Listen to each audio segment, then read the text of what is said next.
everyone, welcome back to our channel that is problem solving. Today we will be solving some numericals based on the topic work done calculation by force displacement graph. अगर किसी भी numerical में force और displacement के बीच में graph दिया हुआ है तो उस ग्राफ को एनालाइज करके कैसे हम लोग वर्क डन निकाल सकते हैं, उसका क्या अप्रोच होगा, वो सभी हम लोग पिछले वाले वीडियो में डिस्कस कर चुके हैं। आज की इस लेक्चर में हम लोग इस टॉपिक के ऊपर बेस्ड 4 से 5 न्यूमेरिकल सॉल्व करेंगे। Today will solve 3 to 4 numericals, approx 5 numericals will solve. तो यहाँ पे जो स्लाइड है, इस स्लाइड में तुम लोग देख सकते हो कि एक ग्राफ दिया हुआ है। Here force is represented in y direction and the displacement is plotted in x coordinate। और इस फोर्स और डिस्प्लेसमेंट के बीच में एक ग्राफ दिया हुआ है। तो इस ग्राफ का जो भी एरिया होगा, that means the area of this red shaded region, इस ग्राफ का जो भी एरिया होगा, ये एरिया ही उस फोर्स के वजह से जो भी वर्क डन होगा उस वर्क डन को शो करेगा। Whatever will be the area of this graph will represent what work done by this force F। तो इस रेड शेडेड रीजन का जो भी एरिया होगा वो एरिया वर्क डन को शो करेगा। तो एक बात याद रखना, जब भी न्यूमेरिकल में तुम लोग देखोगे कि फोर्स और डिस्प्लेसमेंट के बीच में ग्राफ दिया हुआ है तो उस ग्राफ का एरिया निकालना, वो एरिया ही वर्क डन को शो करेगा। So let's see what's the numericals are there. So this is our first problem, problem number 1. It is saying that the force F acting on a particle moving in a straight line as shown in the figure. So we have to look this figure. What is the work done by the force on the particle in the first meter of the trajectory? So this is the important phrase, first meter of the trajectory. So तुम लोग यहाँ पे numerical में graph है इसलिए total area निकालने मत बैठ जाना। टोटल एरिया तुम लोगों को निकालने को नहीं बोला है। We are only asked to calculate the work done by the force for the first meter of the trajectory. That means x equals to, that means displacement x equals to 0 से लेके डिस्प्लेसमेंट x equals to 0 से लेके displacement x equals to 1 metre के बीच जितने भी work done हुआ, for the displacement from x equals to 0 से लेके x equals to 1 के बीच जितना भी वर्क डन हुआ उसको हम लोगों को कैलकुलेट करना पड़ेगा। We have to calculate the work done for the displacement from x equals to 0 to x equals to 1 meter only। हम लोगों को total displacement that is x equals to 0 से लेके x equals to 4 तक का displacement के वजह से जो वर्क डन हुआ उसको कैलकुलेट नहीं करना पड़ेगा। And at the origin we all know that x equals to what? At the origin the displacement x equals to 0। So this much area we'll have to calculate। ये जो red shaded area है that means the area of this triangle, ये हम लोगों को calculate करना पड़ेगा। So I am shading this one, I am highlighting with this blue colour. From x equals to 0 से लेके x इक्वल्स टू 1 के बीच जो भी वर्क डन हुआ सिर्फ उसको हम लोगों को कैलकुलेट करना पड़ेगा। अगर इस न्यूमेरिकल में हम लोगों को बोला होता कि we have to calculate the work done for the total displacement, that is displacement from x equals to 0 to x equals to 4, then we need to calculate the total area of this figure।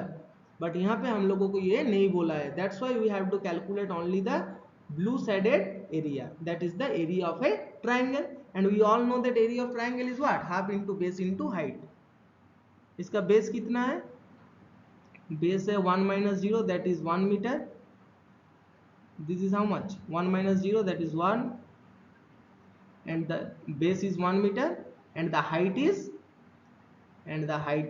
5। height is what? 5।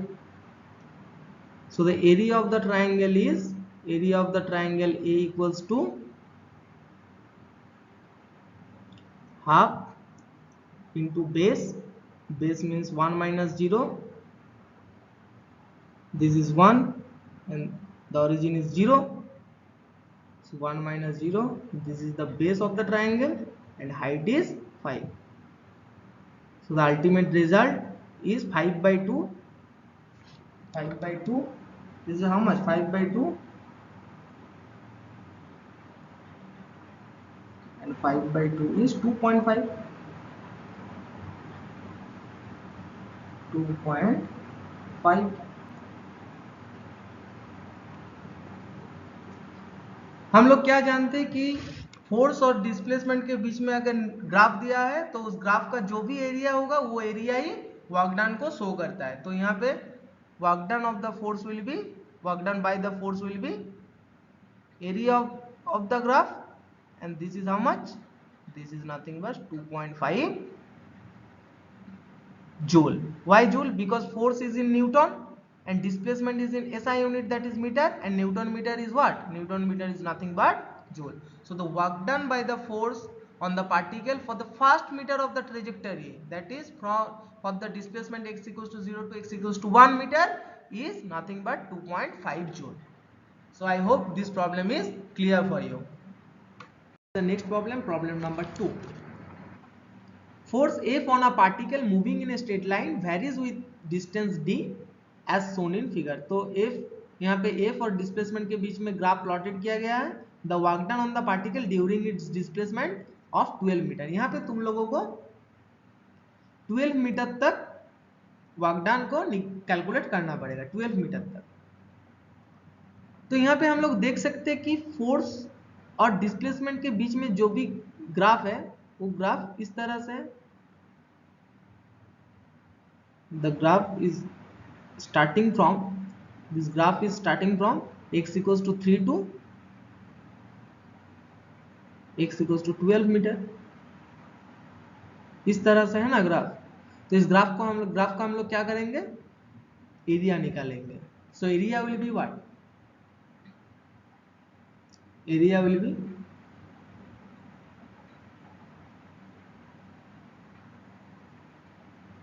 यहाँ पे हम लोग देख सकते हैं कि ये क्या है? ये एक रेक्टेंगल है.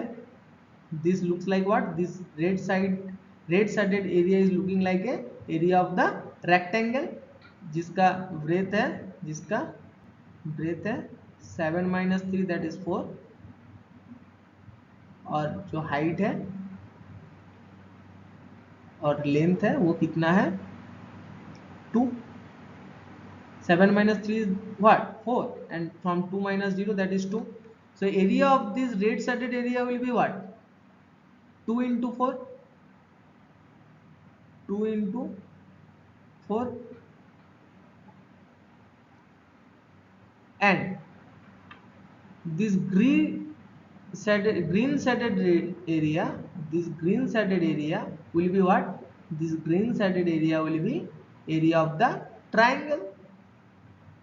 इसको भी हम लोगों को कैलकुलेट करना पड़ेगा, क्योंकि हम लोगों को 12 मीटर तक जो भी डिस्प्लेसमेंट है उस वजह से जितना भी वर्क डन होगा वो कैलकुलेट करना पड़ेगा. तो इसके साथ हम लोग ऐड करेंगे इस ट्रायंगल का एरिया. और ट्रायंगल का एरिया कितना होता है? Half into base into height. Rectangle का एरिया लेंथ इंटू ब्रेथ हम लोगों ने कर दिया है. तो अब हम लोगों को निकालना पड़ेगा half into base into height.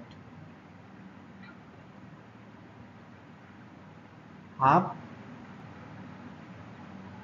into base means from 12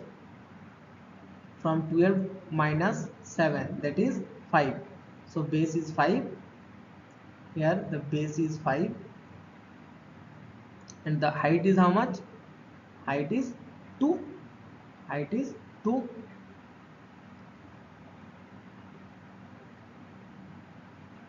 So इस टोटल एरिया ही टोटल वर्क डन होगा. These two and these two will getting cancelled out. 4 to the 8 plus 5. So the ultimate work done will be 13 joule. Ultimate work done will be 8 plus 5, that is 13 joule. I hope this is clear for you. So यहाँ पे हम लोग देख सकते हैं कि इस numerical में ग्राफ x इक्वल्स टू 0 से लेके नहीं स्टार्ट हो रहा है. ग्राफ शुरू हो रहा है और स्टार्ट हो रहा है x इक्वल्स टू 3 से लेके. x इक्वल्स टू 3 से लेके ये x इक्वल्स टू 12 तक ट्रैवल कर रहा है जो भी ऑब्जेक्ट है. तो इसके बीच में हम लोगों को वर्क डन निकालना पड़ेगा. That's why we are not calculating this one, because it is in dotted line में ये रिप्रेजेंट किया गया है ना. That's why we are eliminating this one. Okay, तो इस ग्राफ को तुम लोगों को गौर से देखना पड़ेगा. You will have to watch this graph carefully. Okay, I hope this is clear. So let's see the next problem. This is problem number 3. A force F acting on an object varies with distance x as shown in the figure. So here the figure is, and the force is in Newton and x in meter. That means the work will be in joule. The work done by the force in moving the object from x equals to 0 to x equals to 6 metre. So यहाँ पे clearly mention है कि हम लोगों का जो object है वो x इक्वल्स टू 0 से लेके x इक्वल्स टू 6 तक ट्रेवल करेगा. Our object will travel from x equals to 0 to x equals to 6 meter. So we will have to calculate the total area of this graph. Total area of this graph. Okay, so let me highlight this one with this blue color because my favorite color is blue. तो इस blue colour को हम लोग जब मतलब highlight करेंगे तो हम लोग देख सकते हैं कि यहाँ पे दो रीजन है. एक 1 मिनट, एक रेक्टेंगल है और टू बी स्पेसिफिक हम लोग इसको कह सकते हैं कि एक स्क्वायर है, क्योंकि हम लोगों का जो लेंथ है वो भी 3 मीटर है और जो ब्रेथ है और वो भी कितना है 3 मीटर है. तो it is looking like what? It is looking like a square and this is a rectangle. So यहाँ पे टोटल ग्राफ को हम लोग दो भाग में डिवाइड कर सकते हैं. एक है स्क्वायर भाग और एक होगा, एक will be one will be square and another will be triangle. तो इसको हम लोग दो पार्ट में डिवाइड कर सकते हैं. सो हम लोग एक एक पार्ट को अलग अलग से हाईलाइट कर रहा हूँ. So will divide this region into two parts. From them one will be square and another will be triangle. So this is the square region. We'll have to find out the area of this square region and the area of the triangular region, then we'll have to add them in order to get the work done by this force.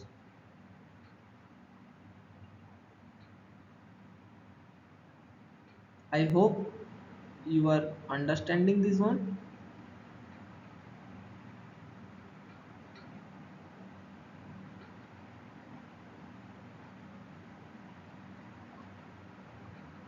So यहाँ पे square का area कितना होगा? Square का area होगा 3 into 3. Why? Because this one is how much? 3 minus 0, that is 3, and this is also 3 minus 0, that is 3. So area will be 3 into 3. Area of the square region or blue sided region is what? 3 into 3, that is 9. And the area of the triangular region is half into base into height. Base is how much? Base is from 3 to 6, that is 6 minus 3, that is 3. This much is 3. So यहाँ पे base कितना है? Base 3 है, half into 3. Height कितना है? Height भी 3 है. Height कितना है? ये height भी 3 है. इस ट्रायंगल का हाइट कितना है? 3. So ultimate the result will be 3 3 is 9, 3 3 is 9 plus यहाँ पे 9/2.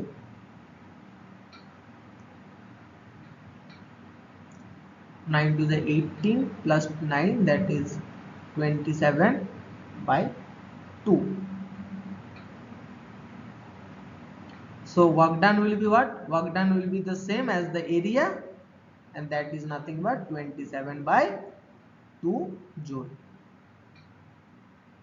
So if we are converting this, we'll get 13.5 joule. 13.5 joule. So I hope this is clear for you. Let's see the next problem.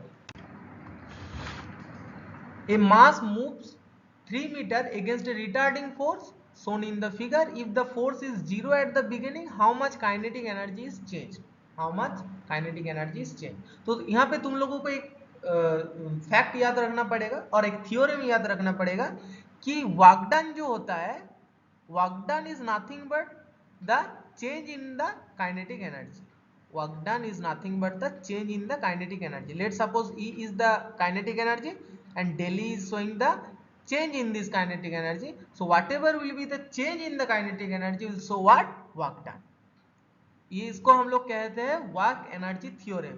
Further lecture में हम लोग इसको proof भी करेंगे क्योंकि कैसे करके ये होता है वो सब हम लोग देखेंगे.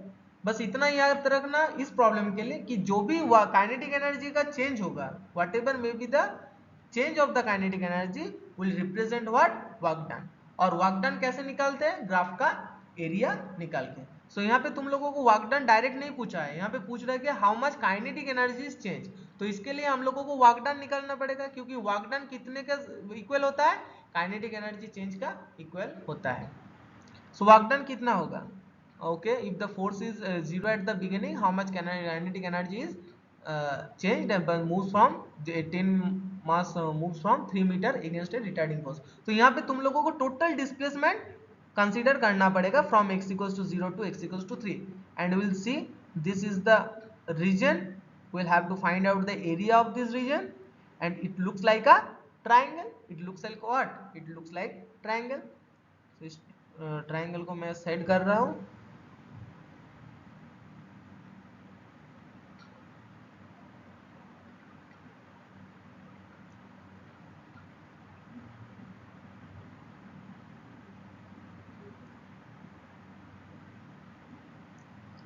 सो इस ग्रीन शेडेड ट्रायंगुलर रीजन का हम लोगों को एरिया निकालना पड़ेगा और ट्रायंगल का एरिया कितना होता है? Half into base into height.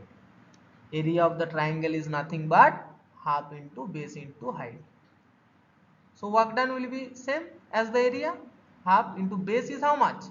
Base is 3. You can see here the base is from 3 minus 0 that is 3. 3 minus 0 that is how much? 3. And the height will be this much and this much is nothing but 4. This what? 4 Newton, no?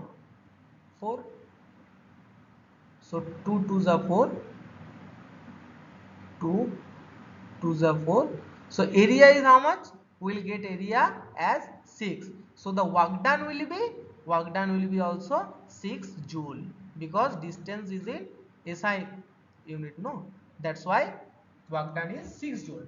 So यहाँ पे तुम लोगों को work done नहीं पूछ रहा है. It is asking you that how much kinetic energy is change. तो हम लोग वर्क एनर्जी थ्योरम से जानते हैं कि वर्क डन जो काइनेटिक एनर्जी का चेंज होता है उसका इक्वल होता है. मतलब जो भी काइनेटिक एनर्जी पहले था और अब जितना हुआ है उसका जो डिफरेंस है मतलब चेंज है उस चेंज का इक्वल होता है वर्क डन. सो यहाँ पे how much kinetic energy change? 6 joule kinetic energy is changed. इस तरह से इस टाइप न्यूमेरिकल को हम लोगों को सॉल्व करना पड़ेगा. Okay, this is the last problem. An object changes position due to a force is as shown in the force versus displacement graph below. So यहाँ पे ये ग्राफ है. Use the graph to determine how much work is done by the force. तो basically यहाँ पे तुम लोगों को इस ग्राफ का एरिया ही निकालना पड़ेगा. For the total displacement from x equals to 0 to x equals to 7. x equals to 0 to x equals to 7. तो इसको मैं ब्लू कलर से सेट कर रहा हूँ. So we'll have to find the area of this blue shaded region.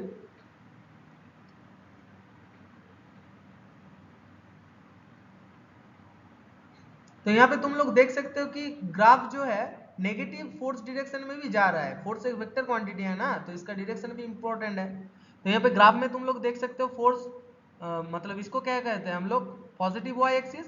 And इस below part को हम लोग कहते हैं negative Y axis, that is Y dash. तो यहाँ पे ग्राफ नेगेटिव वाई डायरेक्शन में भी जा रहा है, तो इसको हम लोगों को माइनस में कैलकुलेट करना पड़ेगा क्योंकि एल्जेब्रिक साइन हम लोगों के लिए इंपॉर्टेंट है. तो यहाँ पे जो एरिया है उसको हम लोग कैसे निकालेंगे? दो पार्ट में इसको डिवाइड कर सकते हैं हम लोग. That is area of this rectangle, then we'll have to add this area of the rectangle to the area of this triangle. Okay, let me highlight this region.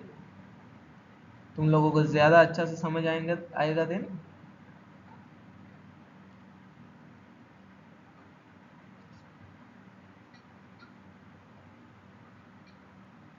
तो यहाँ पे हम लोग देख सकते हैं कि जो रेड शेडेड एरिया है वो एक रेक्टेंगल का एरिया है। ये जो रेड शेडेड का रीजन है उस किसका एरिया है, एक रेक्टेंगल का, जिसका एरिया हम लोगों को निकालना पड़ेगा, that is nothing but the length into breadth. तो एक एक करके हम लोग निकाल रहे हैं, टोटल एरिया हम लोगों को निकालना पड़ेगा, ठीक है। सो एक बार में ही मैं हाईलाइट कर रहा हूं, then we have to find the area of this triangular reason.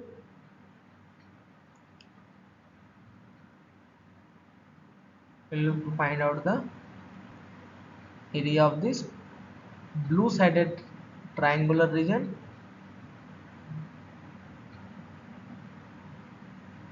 blue sided triangular region, that is the area of the triangle is how much, half into base into height. Then we will have to find out the area of this triangular region, this means this one, इसका भी हम लोगों को area निकालना पड़ेगा। Then उसके बाद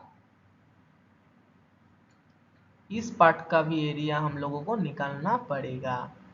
तो इस टोटल एरिया को देन हम लोगों को ऐड करना पड़ेगा। बट यहाँ पे एक बात है कि यहाँ पे जो येलो कलर का सैटेड रीजन है और जो ग्रीन कलर का सैटेड रीजन है वो पॉजिटिव वाई एक्सिस में नहीं है, मतलब पॉजिटिव फोर्स एक्सिस में नहीं है, वो नेगेटिव फोर्स एक्सिस में। That's why we have to subtract that, we have to subtract that. So let's see what's the procedure here. So यहाँ पे फर्स्ट रेड कलर का जो रेक्टेंगल है, रेड कलर रीजन का जो मतलब जो रेक्टेंगल फॉर्म हो रहा है उसका एरिया कितना होगा। Okay, total area of the graph is first वो रेक्टेंगल का एरिया, दैट इज यहाँ पे रेक्टेंगल का लेंथ कितना, ब्रेथ कितना है, ब्रेथ है 2 minus 0 that is 2, 2 minus 0 that is 2, 2 minus 0, okay okay, let me highlight this again.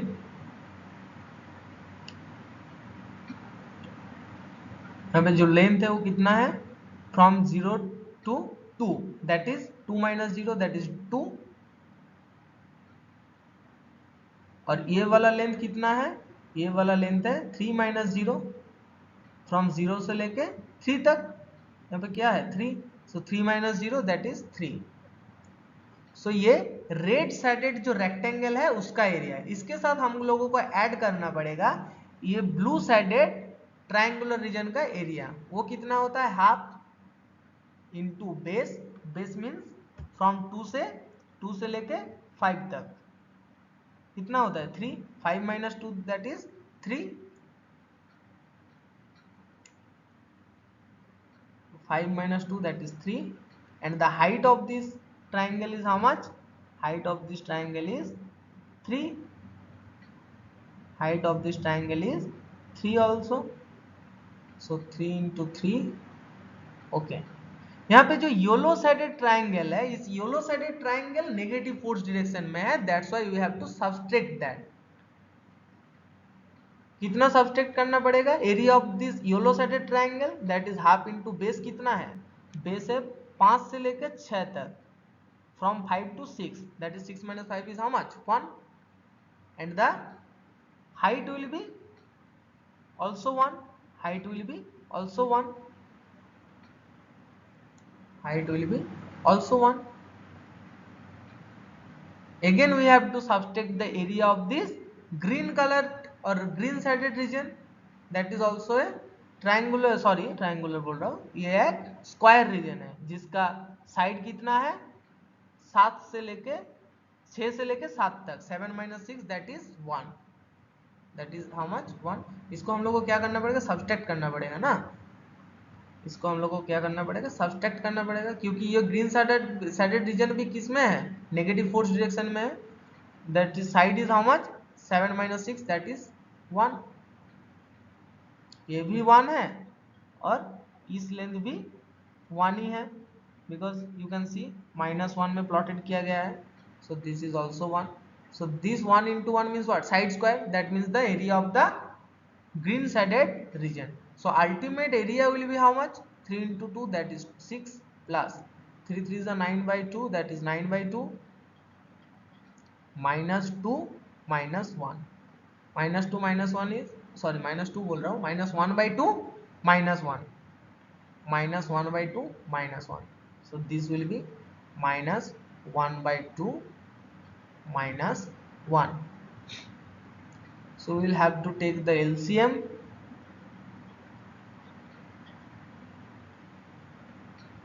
So ये कैलकुलेट करना पड़ेगा, 2 LCM में आएगा, 6 2 12 plus 6 + 12 plus 9 -1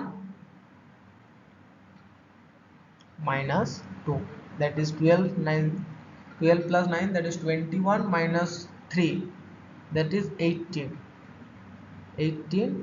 by 2, and the ultimate result will be 9. And we all know that the area of this graph will be the work done of this force. So work done will be what? Work done will be 9 joule, that is same as the area. So I hope ये 5 numerical तुम लोगों को अच्छे से समझ आया होगा, ठीक है। तो आज के लिए बस इतना ही। नेक्स्ट लेक्चर में हम लोग वर्क एनर्जी थ्योरम डिस्कस करेंगे, discuss about the work energy theorem, और जो भी लेक्चर आएगा उसमें टोटल वर्क डन को हम लोग कवर करेंगे एंड एक प्लेलिस्ट फॉर्म करेंगे, ठीक है। तब तक के लिए बाय, गुड नाइट।